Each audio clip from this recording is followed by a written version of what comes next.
Oh yeah, and I was like I got all into these guys. It's a great history that they have. So today it's Rockshow 78, and we're talking about a band called the Pretty Things. Yeah, the pretty things. It's funny. I always think of this band is kind of like the number one band that you never heard of. But they were a strange dude. They got like a little history with the Rolling Stone in the Yeah, formation. yeah. I mean, they kind of morphed out of the Rolling Stones, and they were competition with the Rolling Stones. They were actually the kind of like nastier little brother of the Rolling Stones. Wow.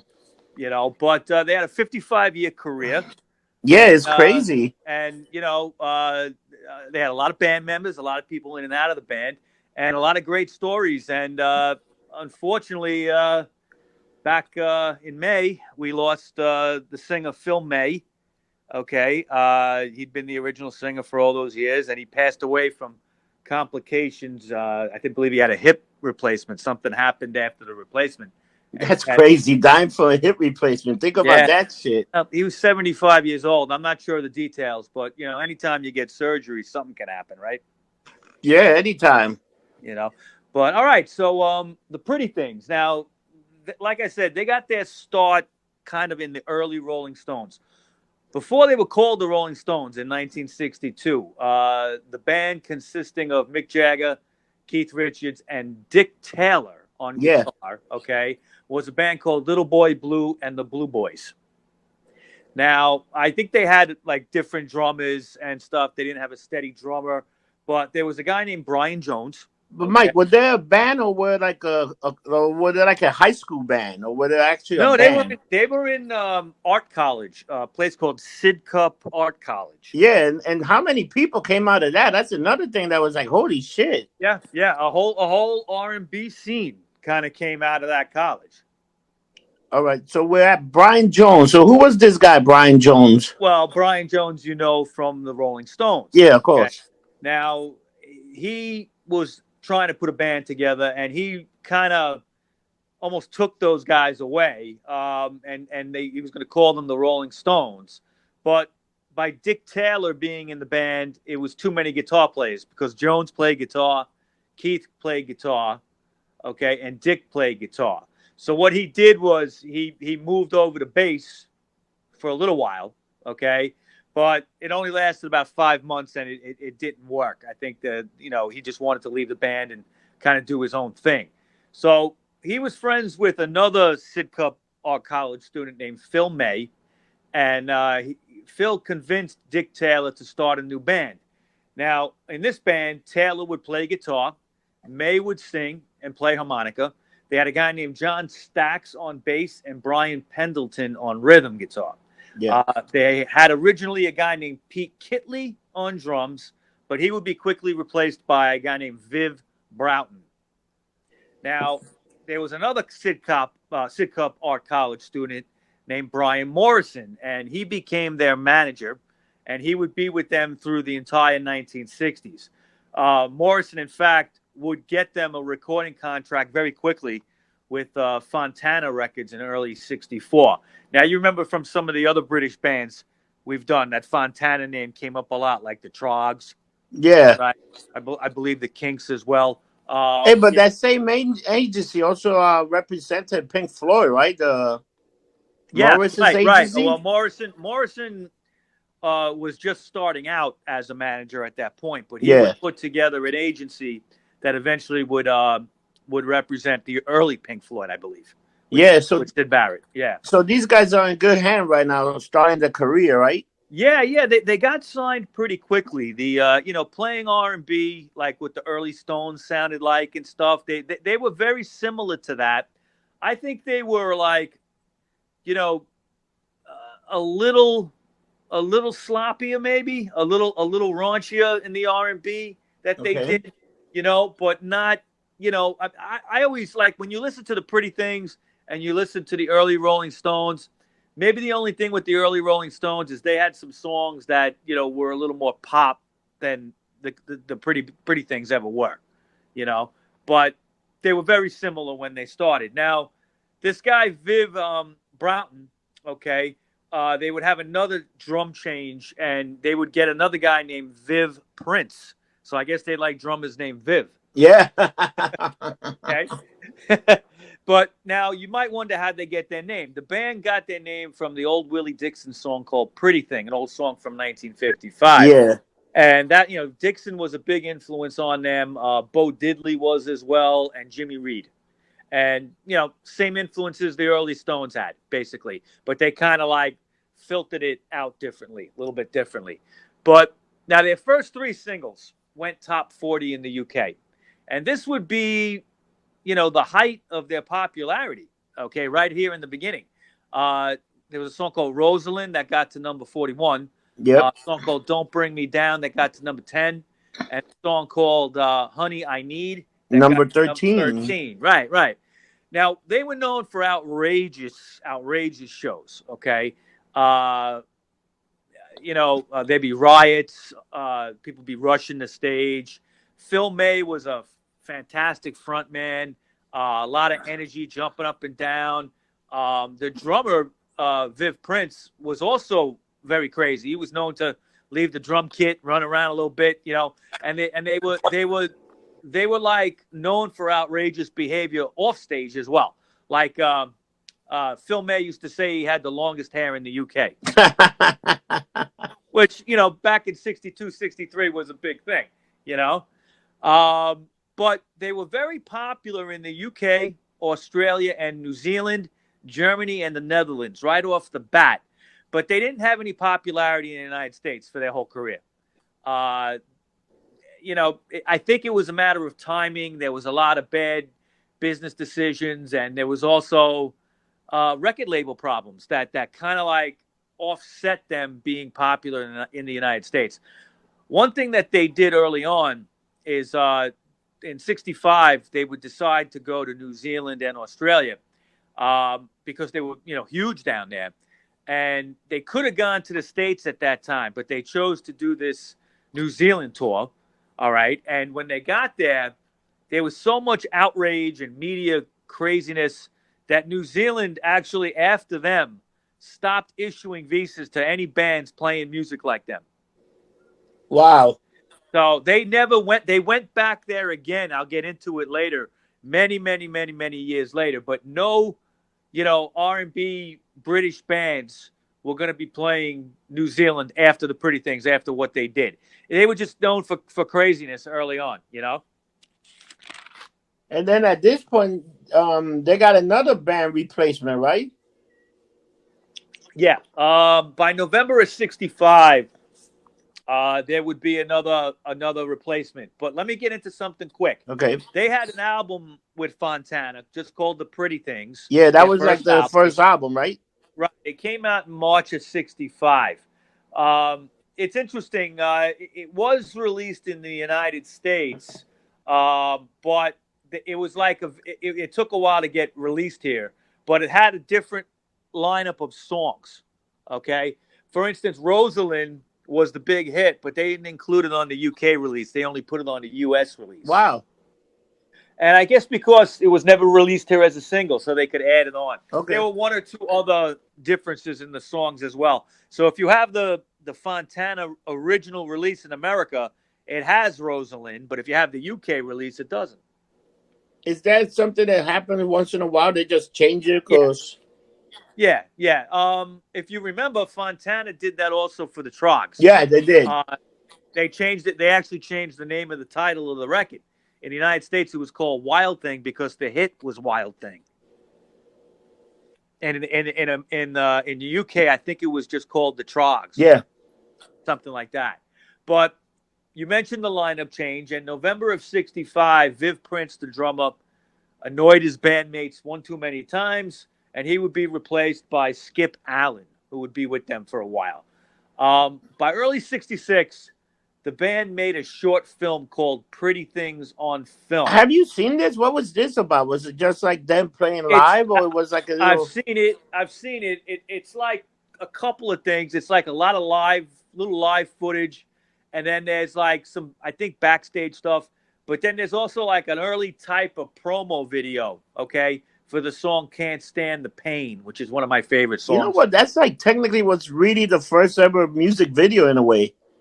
Well, I don't know if it was the first, but it was definitely, it was something that was not done often. But it was Uh, definitely they definitely shot it to make it like a music video. It was shot like yeah, we need to. yeah, and it was going to be shown in the movies, Yeah. okay, as like a short film to show to fans, and it only got shown a couple of times. They lost money on it. It ended up like the band had to like pay for the rest of the movie or something like that. They ran out of money. They also released that year an EP called "Raining in My Heart." Okay, and that was an old Slim Harpo song. It was like a 4-song EP that they released. And then December 65, they released Get the Picture. Okay, and there's a song on there called You Don't Believe Me. And Get the Picture's their second LP. Yeah. There's a song called You Don't Believe Me. And Jimmy Page gets a writing credit on it. He was friends with them early on. So these guys, man, they knew some guys. They knew Jimmy Page. They knew Keith Richard. They knew Mick Jagger, and now Jimmy Page. Yeah. Those are some big names you're getting in there. Yeah, yeah, and Page was a big fan, and he'll come into more importance later on. You'll see. Two singles that came out around this time. You had "Midnight to Six Man" and "Come See Me." Okay, and those were big. They didn't sell a lot, but they've become like classic "Pretty Things" songs. Now, by the end of 1966, the music scene was kind of falling into decline in the UK. The music was changing, and the band started to flirt with soul music. Yeah. Mid-year, they would cover a Kinks song called "A House in the Country," and they'd release it as a single. But also in December of '66, the somewhat soul song "Progress" was released as a single and featured the band with a brass section. So they were experimenting with some different Yeah, sounds. they had a lot. Um, These guys experiment a lot, man. Definitely, Rob. Definitely. And I think that's what makes them so interesting. Um, Pendleton, the rhythm guitar player, would leave in December of '66, and he'd be replaced for some live shows by Billy Harrison, who was the guitarist for them, From them, yep. Van Morrison's band. Um, the bass player Stax would leave in January of '67, and they would get John Povey, the guitarist, and the bassist Wally Waller from the band Byrne Elliott and the Fenmen. Okay, so they were considered the Fenmen, the backing band Yeah. for Byrne Elliott. Okay, now in '67, they were contractually obligated with Fontana to put out one last album, and that would be called Emotions. Another good album. So, Mike, The they band went back to being like a 5-piece band again then. Yeah, yeah. At that point, they did. They spent a couple of months as a 4-piece, and then went back to a So, 5-piece. what would the 5 band consist of? What was it? At that point, Yeah. you got Waller on bass, Yeah. you got Povey on guitar. Okay, you got the drummer. Okay, and you got the drummer Skip Allen, and then you got Phil May and Dick Taylor on guitar. Wow, that's a lot of guitar still. Well, you got two. You got two guitarists, a bass, a drum, and a singer. 5-piece. Yeah, that's a lot, man. When you think about it. That's a class. That's a very workable lineup. The Stones did it their whole career. Yeah. You know, in '67, like I said, they would put out Emotions, but the band was kind of writing more pop influenced songs that were kind of like Ray Davies from the Kinks Okay. influenced, and they were interested in that. And some of the songs would have like string arrangements on that album, and they brought in a guy named Reg Tisley. Fontana was kind of trying to lighten them up a little bit, and they weren't into it. They were kind of going more in a psychedelic direction almost. They were interested in doing at that point. Yeah. What would happen is kind of like the live material started to not match what the studio stuff sounded like. They were going in a different direction when they played live. But they brought in Reg Tisley to do the string arrangements. They had a producer named Steve Rowland that Fontana brought in, and he would bring in more brass sections on some of their songs. He felt the songs needed to be filled out. Now, Waller and Povey, when they were in their prior band, the Fenmen, they were known to harmonize the two of them together sometimes in backing vocals, and they would bring that to the Pretty Things. They had a song called Children and a song called Out in the Night, a song called Bright Lights, Big City, and a song called My Time, where you could hear them harmonizing quite a bit. They were like Beach Boys fans, so they like to do that sometimes. Let me Yeah. ask a question. What can you tell me Sure. about what is they refer to something? What is a double A single? Oh, okay. A double A single is when, well, you know what a single Yeah, is, I know what a 45. single. Okay. Now, there's always two sides, obviously, Yeah, to it. So you have, normally it's an A side and a B side. yeah, And the A side is the one that you want to be the hit. yeah. And you tell the radio stations, play that. The B side was just what you stuck on the back. Sometimes it would be a song on the album, sometimes it would be a song not on the So album. it's almost like a throwaway song. It could be a hit or not be a Sometimes. hit. Sometimes, and uh there's cases, it's happened many times where there's been the B side actually becomes the hit. Wow. Okay, but you're asking me what a double A Yeah, side what's a is. Now double A? a double A side is when you have two songs and you tell them play either one. That's the double, they whatever one becomes the hit. Okay. So, All right, so you're hoping both of them do, but at least one. yeah, because I was just reading that thing and I saw that terminology because like You don't hear it much anymore yeah. because there's no singles anymore. Yeah, so it was like it was talking about the good time and walking through my dreams. That was a double A Right, single, right. and I was like, "What the hell is a double A single?" I gotta ask Mike that. Mike will know. Yeah, yeah, yeah. I mean, it was something that was way more common in the '60s, maybe the '70s, but by the time the '80s came along, you didn't hear that much anymore, and then singles fell out of fashion. Wow. Now, like I said, by April of '67, the live shows were starting to be quite different from what you were hearing on the albums, and they kind of ignored this album, Emotions, altogether when they played it live. I think they just wanted Optic to get out of the deal, and they just did an album to get out. Exactly. Exactly. I think they didn't put a lot into it. It's actually an interesting album. They didn't play stuff off it until late in their career, where they would pick a song or two that they finally like all agreed on were good. They felt it was a throwaway, but they did one time perform one time for the song "Children," and that was on a French TV station. And it's a strange clip. They have like a mime on stage, okay, and they're singing this song. Mimes always freak me out, right? Aren't they They're weird? fucking weird. They just weird. Yeah, They just weird. yeah, yeah. Now, September of '67, they left Fontana altogether, and they would sign up with EMI Records, another big label. And by November, they would be ready to release a song called "Defecting Gray." Now, "Defecting Gray" was like their official first psychedelic song, and they were basically telling their fans, "This is where we're going." Unfortunately, it didn't sell. Yeah. But in early '68, they came out with a new single called "Talking About the Good Times," "Walking Through My Dreams," the single you mentioned. Yeah. All right, now when they started working on that single, when they recorded it, that would be the time when they would start working on the recording sessions for the album SF Sorrow. So, Mike, I'm going to ask you the big controversy. Was this the real first rock opera album ever?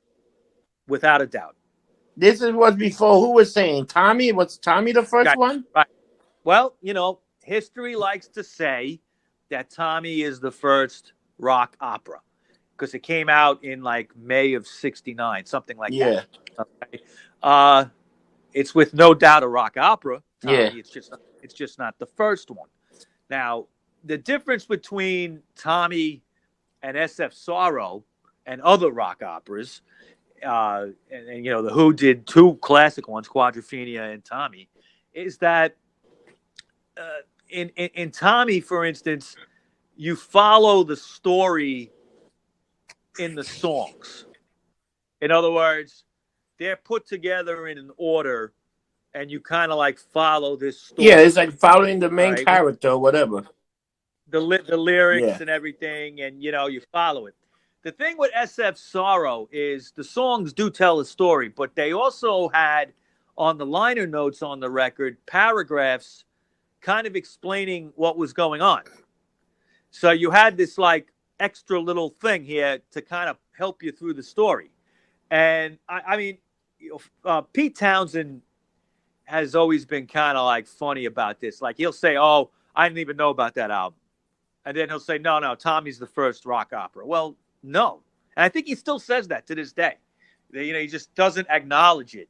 But and it's not important. But I think, to be honest with you, I'm going to say something here that might blow some minds.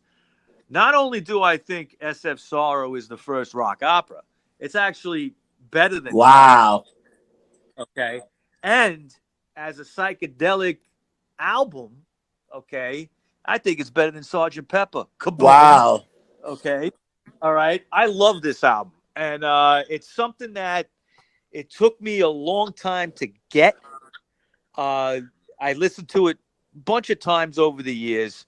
And honestly, it wasn't until maybe 10 years ago that I really got this album. It's an album that like everybody should hear once, I think.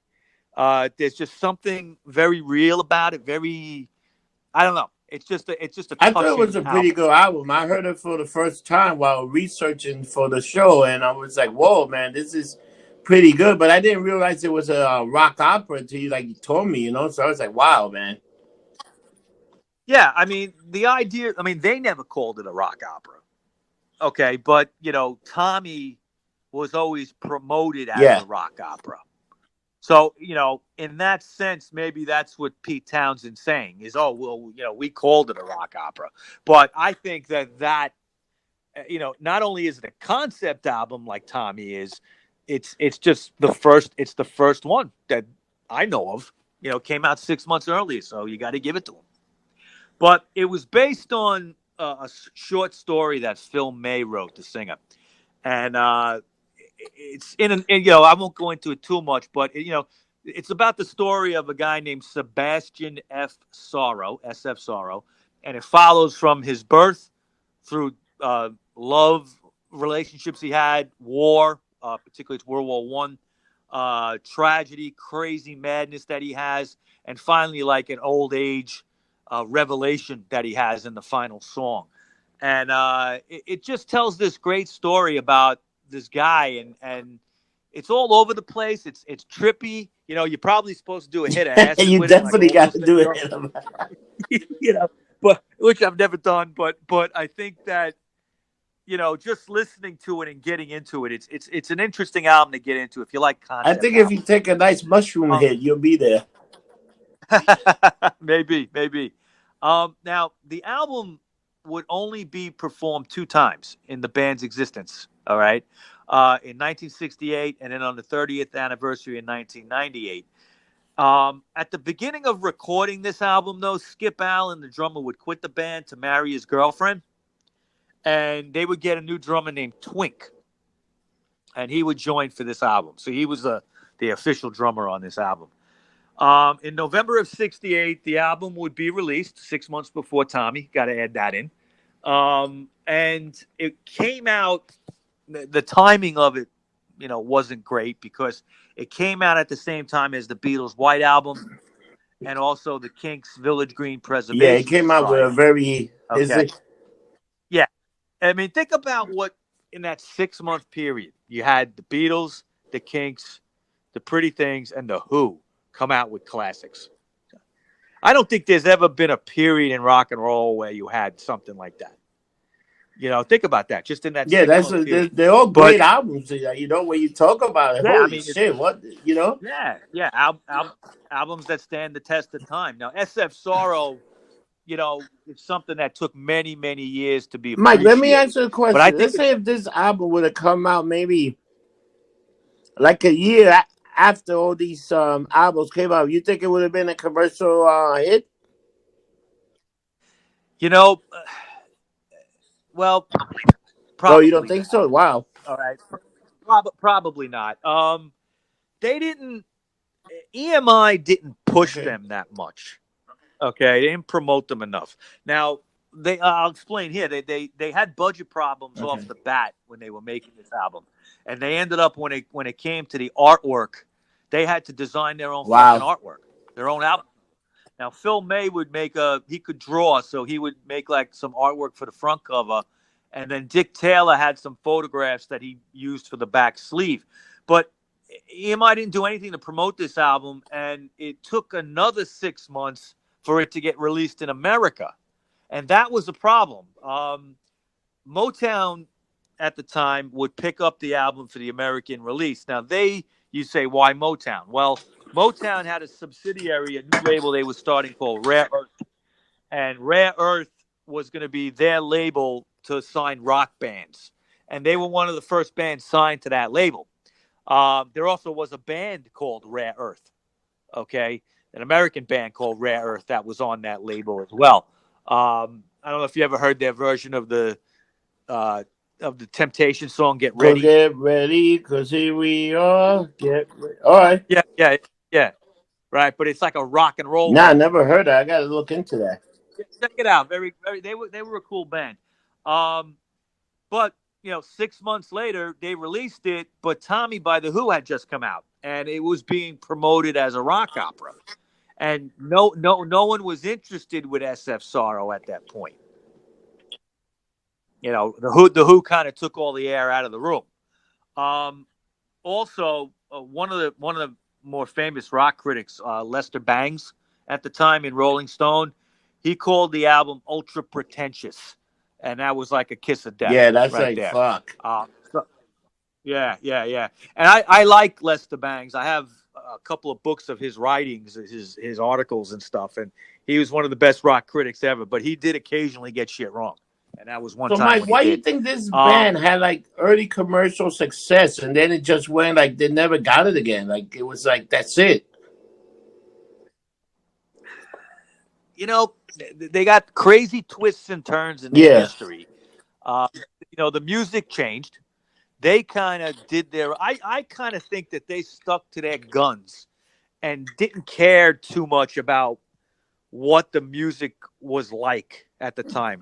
In other words, when R&B kind of changed from, if you listen to like the early Stones until that later period, middle period where they get Mick Taylor, the music is more Yeah. blues, kind of like a Yeah. little different, but that R&B early sound, the Bo Diddley sound and stuff like that. Uh, that's when they had their biggest hits. But then they went in a different direction. They did what they wanted. They didn't care about the music scene. But they had a lot of breaks. There's some great things Yeah. in their history Yeah, that they helped them. definitely had a And lot but of they also break. got They burnt. were like a cat with 9 lives. This band. Exactly, exactly. You couldn't kill them. Now, in the wake of SF Sorrow bombing, pretty much, Dick Taylor quit the band in June of '69, and he would be replaced by guitarist Victor Unit. But in the summer of '69, the band was kind of like on a hiatus. They weren't broken up, but they weren't doing anything, and they had just gotten a new guitar player. And this is one of the things that I'm saying is a strange twist of fate. They were approached by a French millionaire named Philippe Debarge. Okay, and Philippe wanted them. The guy was filthy rich. Okay, there's some sort of rumors that he was in the mafia or things like he had like drug connections because he died kind of like he got Epstein's or something like that. Okay, okay, many years later. But he was a young guy and he was a big Pretty Things fan and he was loaded. Okay, so he approached them and he said, "I want you guys to make an album just for me." Okay, and he'll sing on it. He did the singing. Okay, and it would only be released a couple of copies to him and his Wow. friends. Yeah. Now, and he had the money to do it. Okay, so the band was kind of like, they were hurting Fuck for it. money. Okay, yeah, and what they decided to do was go to France and record this album. And Phil May told the story many times what happened. They went into the recording studio, and this guy DeBarge was there, and he didn't know how to sing. He couldn't sing, but he wasn't that bad when you hear the final product. And what he did was they wrote this album just for him. Okay, it doesn't really have a name. I've seen it. I've listened to a couple of tracks. I What is never it, heard the whole Monsieur thing. Rock? Something like that? Well, Monsieur Rock, is that what it's called? Monsieur Le Rock, something like that. That was. I'll get into that in a Okay. second because we got to talk. We got to talk about Ugly Yeah. Things magazine. But when they recorded this, what Phil May did is he would sing it in the studio, and then this guy DeBarge would have a copy of that particular song and the band doing it, and he would stay home at night and learn it and kind of learn the way May sang and did it in the same style, and same kind of vocal arrangement. All right. And Phil May kind of taught him how to do it. And then at night he would practice it, and then they would record the song the next day with him singing it. And it was how they did the album. And, there were only a few copies of this album made. Over the years, it would get bootlegged because I guess this guy's friends let it out eventually, especially by the 90s, because they would have kind of like a resurgence a little bit in their career Let in the me tell you, 90s. is the original album worth anything? Like if you could get your hand on it? Well, that's why we got to talk about Ugly Things. And I got to give a big shout out to Ugly Things. Mike Stacks is the guy who runs that magazine, Ugly Things, and they've been around for many years. And I Yeah, subscribe to you this always talk magazine. about that magazine. I think we should give those guys a call, see if they want to just promote the magazine on the podcast. Just interview them. Yeah, I mean, I've a lot of the knowledge that I get, especially '60s garage stuff and some of the punk stuff, is from this magazine. I gotta give them credit for that. All right, it's a magazine I've been reading for fucking 20 odd years easily, and Mike Stacks got a copy of the acetate of Wow. that album, and he put it out years back. And what he did was he actually, I mean, the reason he called his magazine Ugly Things is because of the pretty things. He's like Pretty Things fan number Wow. one. And I know for a fact, if he's listening, I know he was, friends with them and friends with Phil May. So my condolences, Mike, if you are listening. He was very tight with them, and he did a lot to promote that band later on in their years. But he had got a copy of it, and he put it out with one of the issues of Ugly Things. There was I should say he didn't, I don't know if he put it, I'm trying to remember if he actually put the album out. No, what it was, he got the band together that had recorded that album and that version of the Pretty Things, and then he put a new song like the Mr. Monsieur or something, whatever it is. Okay, it was like a single just for a certain issue of Ugly Things. I might have it somewhere. I always keep about a dozen Ugly Things magazines in my living room. I have a stack, but I have in my closet like probably two Hey, so dozen Mike, more. if you want to Okay. subscribe for Ugly Magazine, it's something you go on the internet. How can you subscribe to that magazine? Look up Ugly Things. Okay. I think it's uglythings.com, and they will mail it to you. I get it sent to me. Comes out, I think, 3-4 times a year. It's a big magazine. It's like over 100 pages usually about, but a lot of great articles in there. Everything from '60s garage to punk to just obscure stuff. A lot of '60s, '70s music, but he'll have new stuff sometimes too. The last issue that came out in the spring of this year, he had an interview with Johnny Blitz from the Dead Boys, and this was the issue that had the Groupies in it. Okay, and the Groupies were a great New York City band. Hopefully, we're going to be talking to this guy Charlie, who was associated with them, and also the Outsiders, the New York City band, the Outsiders that Charlie was in. So there's a good interview with them in there. But anyway, uglythings.com. You got to check that out. Sounds good, man. Hey, how much? Yeah, How much yeah. will like a year subscription run you? Few bucks. I think it. I have it on like automatic renewal on Okay. my credit card, so I don't know. I think it's like it's usually about $15 an issue, something like that. I don't even pay attention to it anymore. It's reasonable. Okay. It's worth it. If you're a All music right. fan. Sounds good. Yeah. Now, Twink, the drummer, would leave in late '69 to start the Pink Fairies, another great band. And Skip Allen would then return on drums to start work on a new album with the Pretty Things, and it was called Parachute. Now, the thing with doing the French album was they got paid well for it, and they were able to work on a new album after that. They got signed to the new Harvest label, and producer Norman Smith would work with them.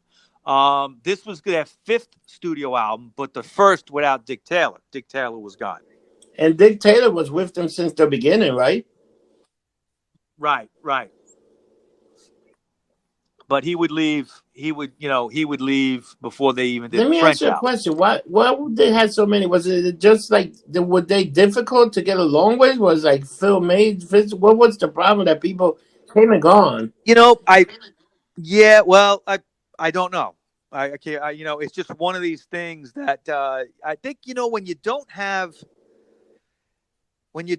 a lot of success, Yeah, right, in a band, but you got guys that are driven, okay, to just keep going, and these guys were not wealthy, okay. They would catch breaks, but they weren't living in mansions like the Rolling Stones, nothing like that, okay. And I think that when you're in a band like that and you're struggling financially, and maybe not everybody's in agreement on how to go forward, you have tensions, and sometimes certain bands, like for instance the Ramones, spent their whole career not making a lot of money, touring constantly, but they had a lot of tensions. But you also had a guy in the band that was kind of like the disciplinarian, and that was Johnny yeah. Ramone. But if you don't have that kind of character in a band to kind of keep everybody in line, that's when you lose members. But when you lose Dick Taylor, that's pretty much the guy that started the band. Yeah, I mean, I don't know if it was just creative differences with him and May, okay, because they would be reunited later on. So whatever happened, they did Yeah, of bury the course. hatchet later on, But this was the first album without Dick Taylor. Now, some tracks on here that I like are called Scene One, a song called Grass, a song called What's the Use, and a song called Parachute. And it kind of continued with that SF Sorrow psychedelic sound. It didn't have a concept to it. It wasn't a rock opera, but it was like definitely psychedelic. They recorded this album at Abbey Road All right. Studios, and it got released. Yeah, it got released in June of 1970. Now, the critics loved this album. It was well received right away. But once again, it didn't sell well. Even Rolling Stone gave it a great review. Wow. Okay. But Motown's Rare Earth label would end up releasing it in Canada. Okay. I'm not sure if they released it here at first. It might have been Canada first. But the album would then be kind of like repackaged later on, and they would put SF Sorrow and Parachute together, and the collection was called Real Pretty. So they took two albums that didn't sell and And put they them made it on one one album. album. All right. Well, I mean, not it would be two separate vinyl records, but it was just packaged together as a double album. But the band then they would they needed extra money. They had done the uh, the French thing. And one thing that they did for extra money is they kind of had this side project, and they called themselves the I Electric was just gonna Banana. ask you, what's the deal with that? What was the Electric Banana? Was it them just by under another name? Yeah, it was the Pretty Things under another name. And what they used to do is they would do songs for movies. Okay, there's a film called Good for the Goose and a song called The Haunted House of Horror. They would do the music for movies like this. They would also some of their some of their instrumentals and stuff would be used like in softcore porn movies of the time. So what's funny is you could actually get that music now. Okay, they it's called the Electric Banana, and they release it under that name. Everybody knows it's the Pretty Things, but when you listen to it, it's everything that you've been hearing pretty much, but like a lot of instrumentals, like Yeah. no words. But you listen to it and you're like, that sounds like something off SF Sorrow. Or that sounds Wow. like something, not exactly the same, but you could tell like that's what they were doing.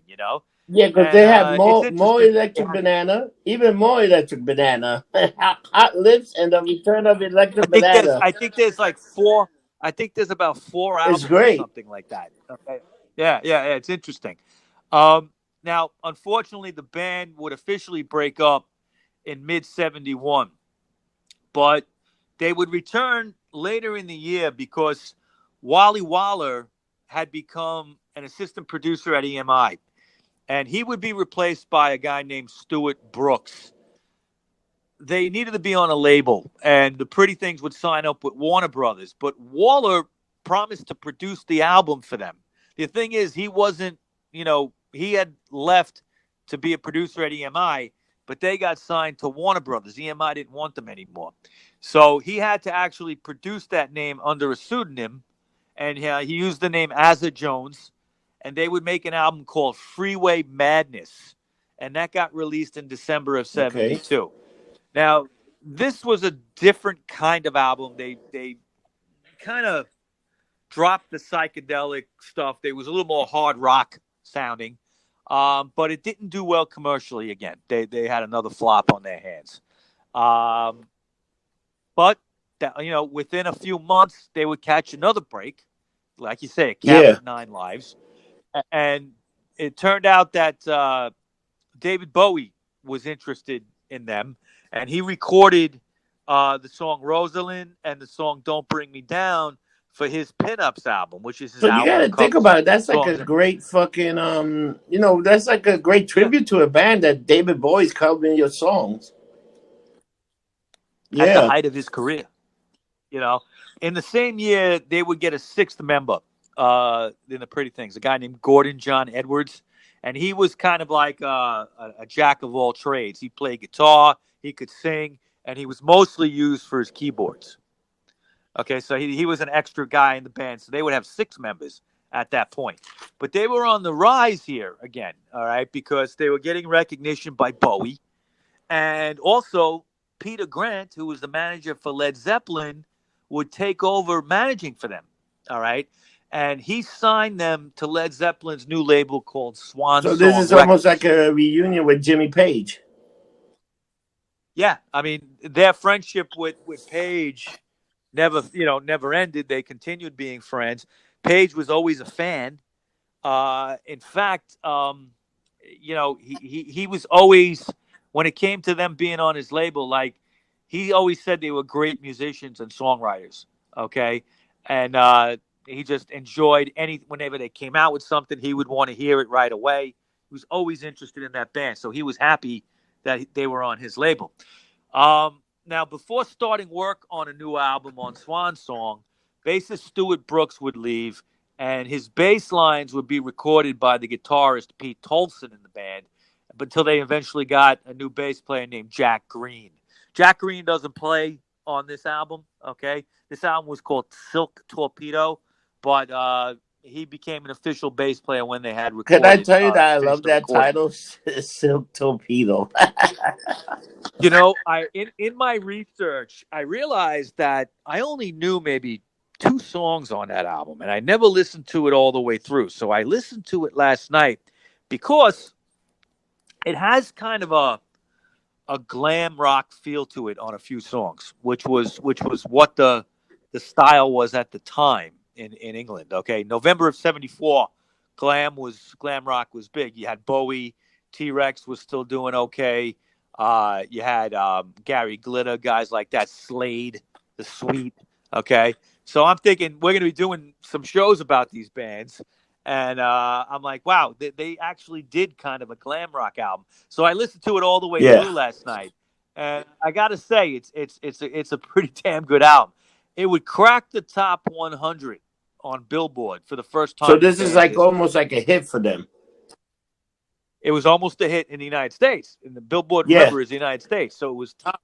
And that was definitely due to not only being a good album, but definitely being pushed by Swan Song, the Led Zeppelin connection with the band, Peter Grant taking over. I mean, if you had Peter Grant in your corner in those days, you were usually getting somewhere. yeah, because he was the man, you know. He was, yeah. I mean, shit. What things he did for Zeppelin. But they then would follow. They get right back on their feet, even though it wasn't a huge hit. It wasn't a failure. They wanted to put something out right away. But right around the time of when they were recording a follow up for Silk Torpedo, they started having problems in the band again. Phil May and newcomers Green and Edwards kind of like didn't get along with each other, and it eventually got to be too much. They put out an album called Savage Eye, and it came out in January of '76. But when they had put it out, there was an important show that they were going to do in London in January, and May didn't show up, so he was fired. That's They crazy. You fired him. fired the lead singer, Yeah, and he started the band. and then they try to call And the song Metropolis, right? yeah. The band, the rest of the band, tried to start a band called Metropolis. They were hoping Swan Song would sign them, but they weren't interested. So that would be the end of the Pretty Things for a while. But a few years would pass, and in '78, there was like a one-off reunion gig planned in the Netherlands that brought the 1967 lineup of Allen, May, Povey, Taylor, Dick Taylor back, right? Yeah, And Waller together. And they hadn't played in that lineup since '67. The gig proved to be successful. They would add Pete Tolson to the lineup and decide to record an album in 1980 called Crosstalk. And they recorded that for Warner Brothers Records. They went back to Warner Brothers. Um, this was an album that some people say it's their new yeah. wave record. Uh, I kind of hear elements of new wave in it, but I wouldn't really call it a new wave record. It was a light album. I don't know. I listened to it, and there's a couple of songs in there that are all right, but it's kind of a weak record to me. And it didn't do well at all. It didn't sell at all. Um, Throughout the rest of the '80s, Phil May and Dick Taylor would kind of keep the band going with different guys. It was just Dick Taylor and May and a rotating group of musicians. And they would tour Europe constantly. They didn't come to the States, but they would tour Europe. But in '87, they would release an album called Out of the Island. And what they did was they were in the studio recording live, and they would be doing older songs from their catalog. In other words, stuff that they had already recorded on other albums, but they were just bringing it to now. And this turned out to be their first album ever released on CD as well Wow, the first album on CD. in That's '87. crazy, Yeah. man. Well, That's that was about I about the think time, CD right? It started was. pretty much be taking over. Yeah, but remember they hadn't performed that much. They hadn't recorded anything in a But you know while. what was if you So put a CD in the beginning with not that many CDs, well, if you had a CD, there was pretty good chance that people would buy it just because they wanted to get new albums. well, if you remember when CDs first came out, people that jumped on it were popular acts of the time, something new, okay, something that was selling a lot. But then, if you remember, like it took a while for the Beatles to come Yeah. out on CD. Remember that? And it was a big thing. Like they were announcing it. Paul McCartney announced it. Oh yeah, we got a new collection of CDs. Everything's been remastered. And it's funny. Me personally, I held out on buying CDs till about 1990. I don't think I bought one until 1990, and I was still buying vinyl. The reason being was nothing I liked or I really wanted to get was coming out on CD because I was always into punk, and then when I started seeing the fucking Misfits on CD, I saw I saw the Misfits Walk Among Us on CD, and I said, "Oh shit! I guess I'm gonna have to start buying But you know CDs." what? And At I one did point, CD after that. was great, great sound, great quality, man. It was at times. I always felt like it depends on the kind of music. Some stuff it sounds kind of compressed. When you listen to vinyl, for certain things it sounds better. Some stuff it doesn't even matter. You know, shit like the Misfits or Black Flag and punk bands like that. It's like who gives a shit, But it once you started seeing old stuff like that coming out on CD, then I was like, oh man, I'm gonna have to get it because now they'll stop making the vinyl, and that's what happened for many Yeah. years, right? But you know what I loved about You know. CD also? Like you could go to the thing that was so good about it, you could go to any song you wanted. Yeah, but it also kind of disrupted and destroyed the concept of arranging songs Oh for yeah, of bands course.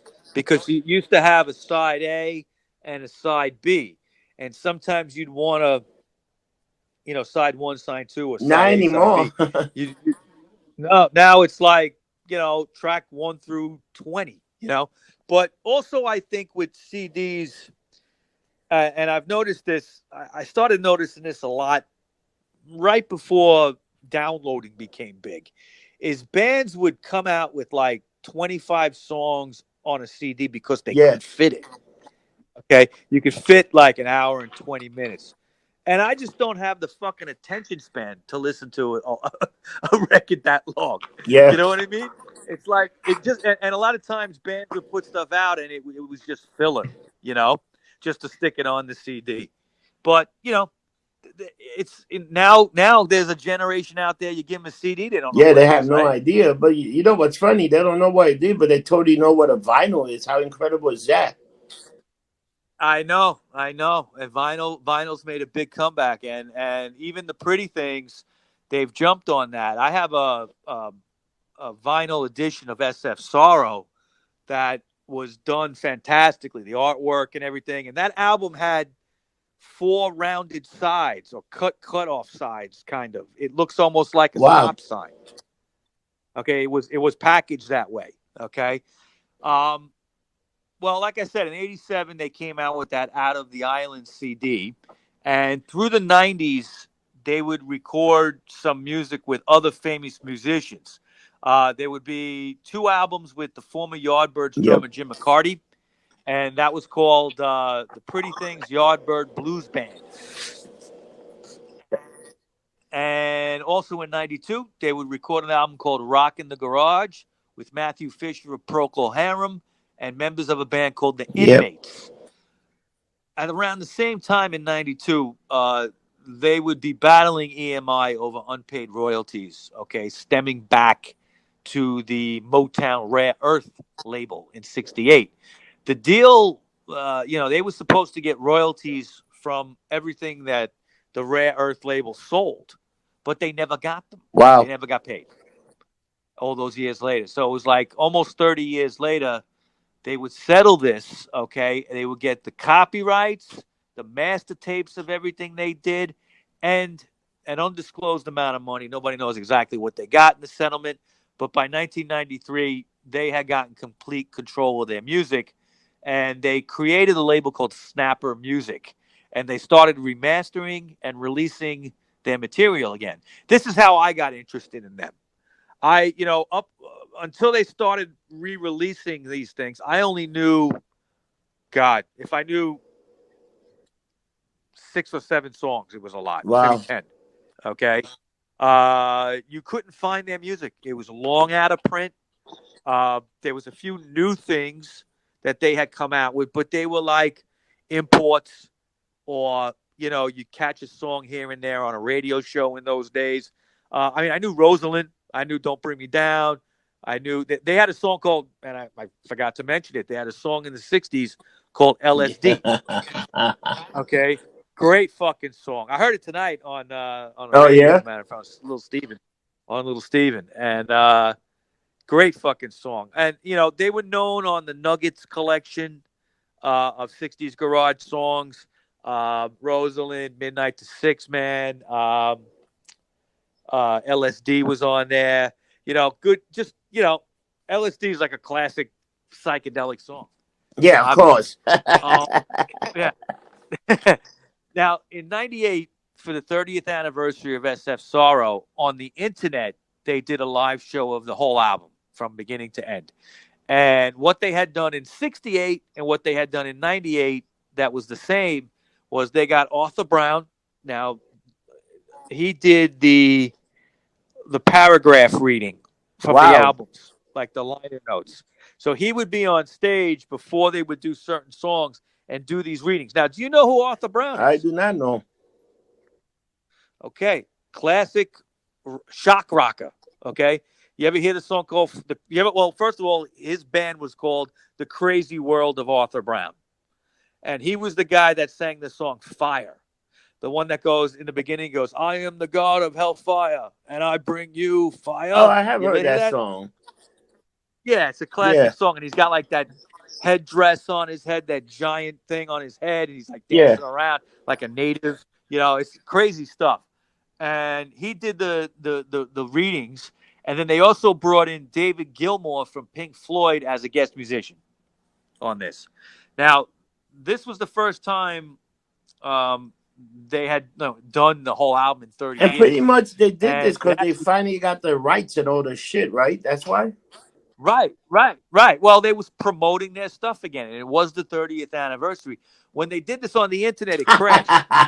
Like, Think about it. okay, When they and did it, it only was like was the internet like that? No, you couldn't have that many people.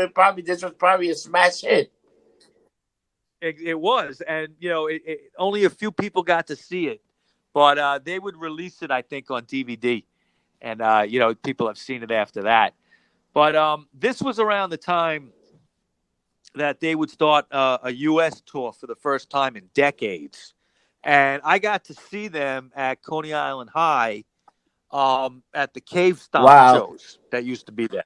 Okay, that was in I think it was '98 or '99, and it was a show with the Chesterfield Kings, another great band, great garage band, and Sky Saxon from the Seeds did this show, and the Pretty Things. So I got to see them one time. That was the only time.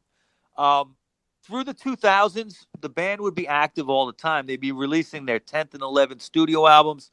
They came out with a live album, a couple of compilation albums, and a few DVDs.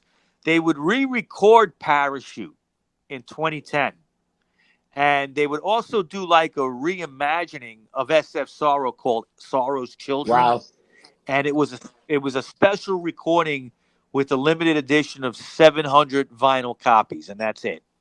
I wasn't aware of this, and I checked it out on YouTube, and I caught one song. I think it was called Sorrow's Children, and it's very similar. It starts out kind of the same way SF Sorrow with some different lyrics and stuff. So they would doing some things with their old themes, which was interesting. But if you got one of these, it's only one of 700, so it's It is pretty rare. definitely very rare. Um, It's a collector's item. Now, absolutely, in 2012, they would go back to New Zealand for the first time since 1965, and they brought their original bass player So John you telling me Stax they with let them. them back in there? Okay, they let them back in 30, 40 years later, and by 2013, they were celebrating their 50th anniversary as a band, and they would tour the UK and Europe, and they released a studio album called "The Sweet Pretty Things," and in parentheses it said "are in bed now," of course. That's funny. Yeah, and but in 2018 there was some news, and that was their announcement that they were retiring. They were doing a farewell tour, which they did, and they recorded it. There's some box sets out there with different material and books, and if you want to spend $200-300, it's all out there. It's great. It's great stuff to have if you're a collector. Sadly, Phil May passed away last month on May 15th at age 75 from complications following his That's hip crazy, surgery. man. But they were working on new material. They weren't going to tour it, I believe. The story was they were just going to record it and release it. but now it's a posthumous type thing with Phil being dead. Um, it's due for release later this year, so there should be a new album by the end of this year from them with new material. So what they probably do, they'll probably release their album, and pretty much that's it. They're probably not going. They're definitely not going to tour, but No, they can't tour. Phil is gone. There's nobody that's going to sing those songs. But I don't know. I mean, they. I don't think they can go on without him. I mean, he was really the voice of the band. he was the heart and soul of the band. Obviously, obviously the heart and soul. Yeah. I mean, even Dick Taylor had left for a while, but he Yeah, came because when you back. look at the history, You he's know. there for every incarnation they had. Yep. Yep. So, what do you think? You a Yeah, man, fan now? that was a fascinating history, man. When you went through a lot of years, a lot of stuff. Think about it, 50 years of these guys going on and off and getting together. 55 years. 50, and then Yeah, think about the 55 years. fucking how many band members and the history that they have from Mick Jagger, Keith Richards, fucking Page. Think about all the people and the people that produce them. Like these guys were like fucking pretty much they were like rock and roll royalty, you know? Yeah, yeah. One thing too, like Twink, the drummer, when he went on to be the drummer in the Pink Fairies. I mean, they're an interesting band. They had a few albums out. They very influential on Lemmy from Motorhead. Okay, he loved the Pink Fairies. They recorded one of their songs called City Kids. Um, my old friend Rick Rivets was friends with Wow. Twink, and he had a label called Whiplash Records, and he recorded some stuff with Twink, and they put it out on his label. So I've seen a bunch of Twink things all over Wow. Rick's house. He became friends with him over the years, and they were supposed to record together again, a few other things, and it never happened. But yeah, I mean, Twink's like one of these guys that's been around, in But England and Mike, when I everything. looked at how many Uh, members they had, I was like, holy shit. Yeah, yeah, yeah. And speaking of Rick Rivets, real quick, is he gave me before he passed away, he gave me his copy of the Pretty Things first Wow. album. I came over one night and he's like, "Here, I want you to have this," and I was like, "Really?" He's like, "Yeah." He goes, "I want you to have it." And I'm like, "Thank you," And guys, I'm looking at it right now. It's on Fontana Records, and he bought it way back, man, in Let the me ask you a '60s. question. They're not in the Hall of Fame or anything, and they never even won No, Grammys or anything like that. no, they had no real U.S. None success. at all. It That's didn't happen. It amazing. didn't happen. They have a big cult following. Let me tell you, when I saw them at Coney Island High, everybody knew who they were. But that was a small Yeah. venue. But it's amazing that they, even being on Swan Song with Zeppelin, that they didn't end up touring the states with the big band, You opening know or what? something like I that. think they Never. played what they like, and they were like, "Fuck it." I think they were like that. I think they were like very much like doing it Yeah. their own way, no matter what. And I think that's how they lasted so long. They had that like, fuck it, we could just do it, and if no one buys it, no one buys it. We'll We'll keep get moving. another. We'll get another signing. Somebody Yeah, else was signing. yeah, yeah. I mean, it's amazing. I was trying to look at like their whole discography. I mean, I've got a few albums, but you can't even get all their stuff. It's Nah. impossible. If you go You on know? iTunes, they Yeah, only got about 7 albums. yeah, but it's more Oh, than I that. know it's I mean, more than they got a that. lot Cause more albums. if you Yeah, go to Spotify, they got a few more albums. Like you got to look at different places. yeah. There's a collection called the BBC Sessions, which I'd like to get. It's like 3 hours of their music, man, and it was all recorded on the BBC, on BBC Radio. Bowie has a good collection like that too, but I'd love to get that. And they did, like I said, the final shows were recorded in a box set and a DVD and everything, with like a big hardcover book, and you could buy it in a box set. So Yeah. So check it if you're out. a fan you know what, get the Pretty Things, man. Very unique band. Very solid history. Great song. After all Yeah, this, what would you say? The album of the week from them. I SF was song. going to say that. And what song will you pick out of the catalog? Song of the Oh week. man. Um, LSD. Because just the opening riffs of it, you go like, this is going to be a cool song, even before he starts singing, you know. And it's just a song I always love from them. But the album for me will always be SF Sorrow. It's a great little psychedelic nugget. If you're into that kind of stuff, it really like that epitomizes British psychedelic music. If Hey you're into Mike, that. I don't know if I tell you, but your work's not going unnoticed. Some guy who heard the GG Allen and listened to the Ramon, and he said, "Keep up the good work." Yeah, you talk about the guy, the Great Great Dancing. dancing, yeah. That's a you know what? That's a nice Yeah, little yeah. compliment. He also have a YouTube channel. I'm gonna see if I Uh huh. read.